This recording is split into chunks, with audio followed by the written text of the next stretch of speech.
നിന്റെ മതിലുകൾ പുനരുദ്ധരിക്കപ്പെടുന്ന ദിനം വരുന്നു. അന്ന് നിന്റെ അതിരുകൾ വിസ്തൃതമാക്കപ്പെടും. മീക്ക 7:11. നിന്റെ മതിലുകൾ പുനരുദ്ധരിക്കപ്പെടുന്ന ദിനം വരുന്നു. സ്നേഹമുള്ളവരെ, പുനരുദ്ധാരണം, ഉണർവ്, ഉയർപ്പ് നിന്റെ ജീവിതത്തിലേക്ക് അടുത്തുകൊണ്ടിരിക്കുന്നു എന്നുള്ള ശുഭലക്ഷണത്തിൻ്റെ വചനമാണ് ഇന്ന് നമ്മളെ തേടിയെത്തുന്നത്. അസ്തമയത്തിൻ്റെ കാറ്റ് ജീവിതത്തിലേക്ക് പെയ്തിറങ്ങുമ്പോഴും ഇത് മിന്നിമാറും.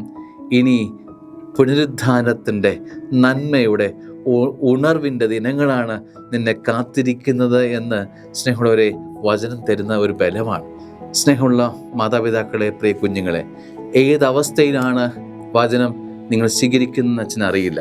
ഈ പ്രഭാതത്തിൽ വചനം കേൾക്കുമ്പോൾ പുനരുദ്ധാരണം വേണ്ട ജീവിതത്തിൻ്റെ അവസ്ഥകളിലേക്ക് പുനരുദ്ധാരണം, ഒരു ഉണർവിൻ്റെ, ഒരു ഉത്ഥാനത്തിൻ്റെ, ഒരു നന്മയുടെ കെട്ടുപൊക്കൽ ജീവിതത്തിൽ ഉണ്ടാവട്ടെ എന്നച്ഛൻ പ്രാർത്ഥിക്കുന്നു.